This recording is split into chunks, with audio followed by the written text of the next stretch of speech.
kamu tuh nikahin saya untuk apa? Ya kan ya? Kalau sudah nggak ada lagi dapat salah satu yang kita tujukan, atau kita sama sekali nggak ada nih, ya terus ngapain kita bareng? Kan nggak harus bareng.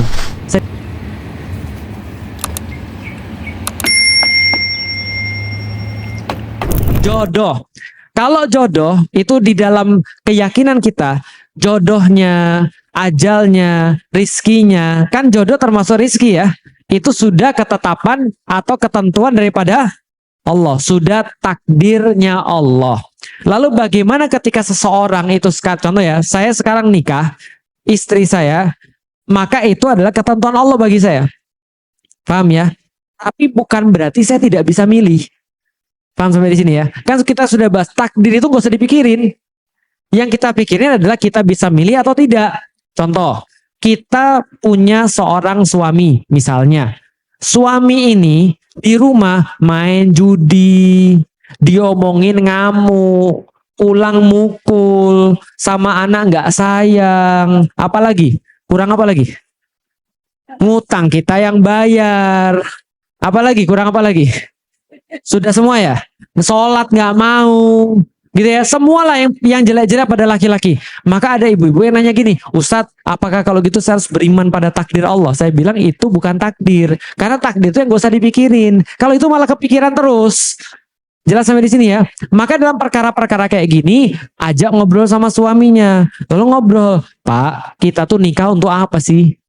Makanya saya bilang pernikahan itu sangat ditentukan dari awalnya, milihnya. Lihat ya, panah itu ya, kalau awalnya beda gini aja, itu makin lama makin jauh tuh.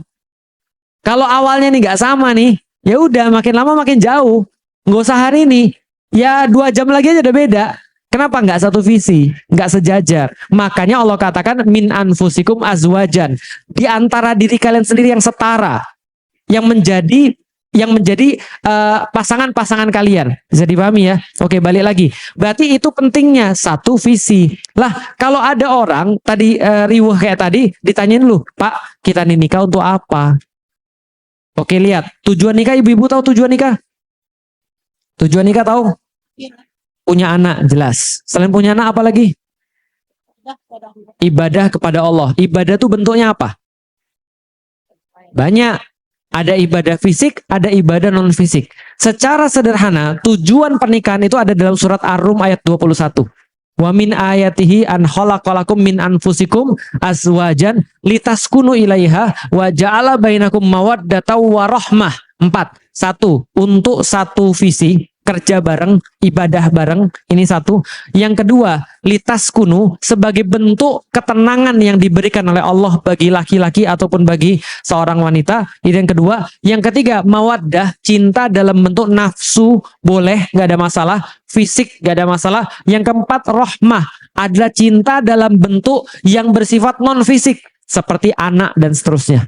Paham ya? Jadi cinta yang nggak bentuknya fisik, kasih sayang, anak dan seterusnya. Itu 4. Maka kalau 4 nih nggak tercapai, orang boleh ngajuin cerai. Jelas sampai di sini? Orang boleh ngajuin cerai. Cerai itu ada 5 hukumnya. Ada cerai yang hukumnya wajib, ada yang sunnah, ada yang mubah, ada yang makruh, ada yang haram. Kapan dia menjadi wajib? Kalau murtad suaminya, itu wajib cerai. Sudah jelas cerai. Kapan jadi haram? Kalau nggak ada apa-apa. Itu kan ya, nggak ada minta cerai. Itu kan ya. Kapan jadi makruh? Kalau ada kesalahan yang masih bisa ditolerir, itu makruh. Kapan jadi mubah? Ya kalau ada kesalahan yang nggak bisa ditolerir. Kapan jadi sunnah? Kalau itu sudah membuat dia jauh daripada Allah, itu jadi sunnah. Maka kita lihat dulu ini termasuk yang mana? Karena ini termasuk pilihan. Ya, bisa dipahami ya. Contoh, ada yang curhat sama saya, Ustadz, suami saya LGBT. Jadi ini cerita nyata. Pas saya masih di Jakarta, suaminya itu dia suatu waktu ketahuan suaminya ngajak cowok lain ke kamar. Kan nggak mungkin main catur. Paham maksudnya kira-kira? Dan suaminya udah ngaku dia LGBT, ACDC, paham ya? Nah, lalu kemudian istri bilang, tapi kan bersabar kepada Allah atas suami jahat itu kan termasuk bagian kebaikan ya Ustadz ya? Saya bilang enggak. Kalau dalam hal ini tidak. Kenapa? Karena tujuan pernikahan sudah hilang semua tuh 4 tuh. Ngajak ibadah juga enggak, sama visinya enggak. Yang kedua, tenang, enggak juga. Karena takut-takut tiba-tiba ada laki-laki masuk. Yang ketiga, kasih sayang bentuk fisik mungkin, tapi sudah enggak enak. Paham maksudnya? Yang keempat, rohmah apalagi. Nah, maka kalau sudah enggak ada tujuan, ngapain? Contoh kayak gini deh. Ibu-ibu punya mobil. Ada yang punya? Ya udah motor deh, punya motor. Motor itu untuk apa? Transportasi, betul? Untuk nganterin kita dari tempat A ke tempat B. Terus motornya nggak punya bensin. Sudah itu nggak punya roda. Sudah itu nggak punya mesin. Lah terus untuk apa punya motor? Paham kira saya? Lalu di saat itulah kita baru mikir, saya itu nikah untuk apa? Nah, itu harus di-refresh terus dalam kehidupan kita. Jangan sampai Ustadz saya itu bertahan karena anak. Itu sangat tidak bagus. Kenapa? Anak itu ngeliat. Tahu maksudnya? Ada peribahasa mangkisi mangkidu. Monyet lihat, monyet buat. Tahu maksudnya? Anak kita tuh monyet Ustadz, bukan. Anak itu akan melihat dan akan merekam dan akan berbuat hal yang sama. Kalau orang tuanya cuma formalitas aja berada dalam rumah tangga, dikira anaknya nggak tahu? Tahu. Dan apakah anaknya nggak menimbulkan luka? Luka. Paham ya? Makanya ada tujuan pernikahan. Tapi oke lah, walaupun dia itu ustadz, dia tuh nggak mencintai saya lagi ustadz, tapi dia masih bisa ngajak untuk ibadah. Nggak apa-apa, berarti tujuannya masih ada kan ya? Tapi kalau tujuannya 4 tadi sudah nggak ada lagi, terus itu apa? Bisa dipahami ya saya kira itu sekali. Maka perlu diajak ngobrol. Pak, kamu tuh nikahin saya untuk apa? Ya kan ya? Kalau sudah nggak ada lagi dapat salah satu yang kita tujukan, atau kita sama sekali nggak ada nih, ya terus ngapain kita bareng? Kan nggak harus bareng. Saya dipahami ibu sekalian. Ada orang lagi, ya Allah, suaminya itu bajigur luar biasa. In any means, dalam segi apapun ya, nafkahi tidak, main cewek iya, narkobaan, paham nggak sih? Ini nggak tahu dari mana bagusnya ini gitu loh maksudnya. Dilihat dari mana bagusnya nggak tahu. Tapi orangnya bilang saya nggak mau cerai Ustaz. Saya nggak mau cerai. Kenapa? Karena saya punya pengalaman buruk ngelihat orang tua saya cerai. Paham sampai di sini? Saya ngasih tahu cerai itu bukan aib.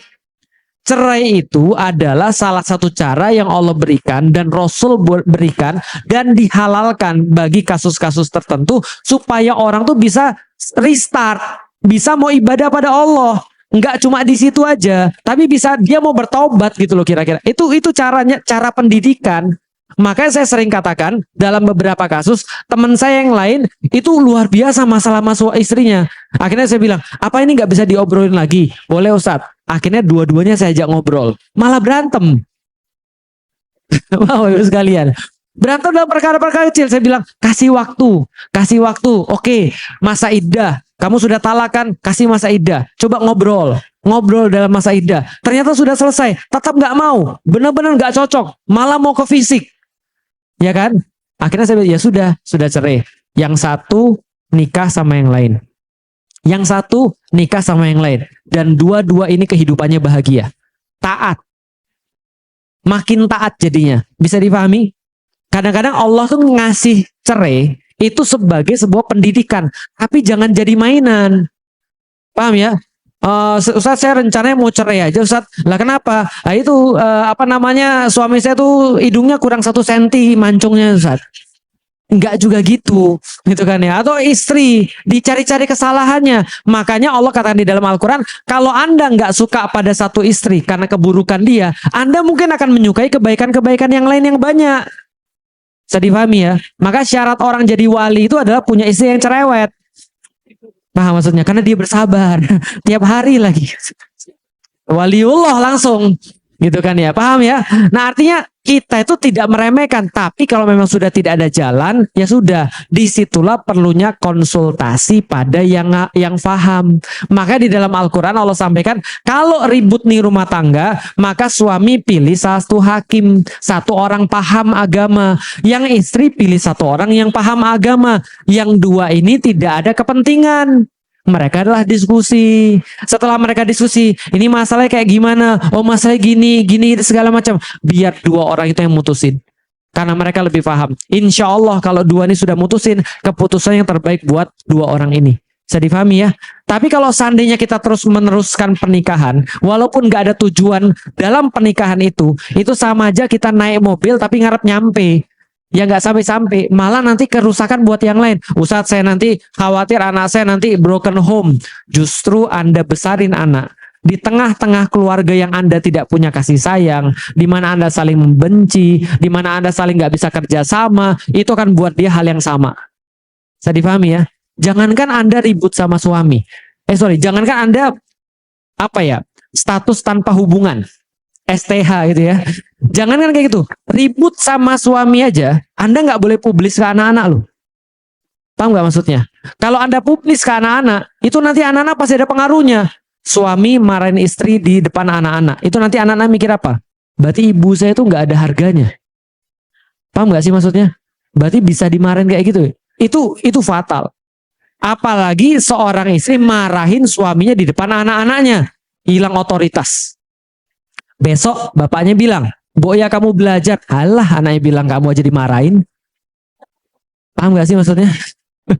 Makanya kayak gitu-gitu tuh penting. Karena anak tuh tadi, mangkisi mangkidu. Anak lihat, anak buat. Paham ya? Jadi kita tuh benar-benar harus jaga dalam bidang itu. Nanti kapan-kapan kita bahas lebih lanjut lah. Yang jelas, kalau cerai terus gimana Ustaz? Apakah sudah takdir atau sudah bukan jodoh lagi? Berarti jodohnya sampai di situ. Dia jodoh sampai dia cerai, berarti jodohnya sampai di situ. Kapan kita tahu? Setelah cerai. Maka jangan dipikirin, takdir itu jangan dipikirin. Karena segala sesuatu yang kita pikirin tuh yang kita bisa kuasai. Yang kita nggak kuasai, nggak usah pikirin. Punya suami soleh itu dipilih atau takdir? Pilih. Hati-hati, itu pilihan. Dan kalaupun kita nggak merasa pilih, tadi kata ibu tadi, bisa untuk review lagi. Benar nggak keputusan saya sampai sekarang? Gitu kan ya. Manusia kan senantiasa bersalah tuh. Makanya Allah kasih jalan taubat. Gitu loh maksudnya. Nah jadi itu dalam pernikahannya. Tapi tentu saja nggak boleh cuma perasaan aja. Karena ingat baik-baik, kadang-kadang orang itu cuma ngelihat satu arah. Namanya permasalahan rumah tangga itu satu arah atau dua arah? Dua-duanya pasti bermasalah. Ingat kata saya, nggak ada pernikahan yang cuma satu masalah. Anda itu bukan Asia dan suami Anda bukan Firaun. Jelas ya? Yang Asia tuh nggak ada salahnya, Firaun salah semua gitu. Paham ya saya? Artinya pasti dua-duanya ada salah. Maka disitulah diperlukan orang untuk ketiga yang menengahi. Gitu ya? Oke, silakan kalau ada pertanyaan yang lain.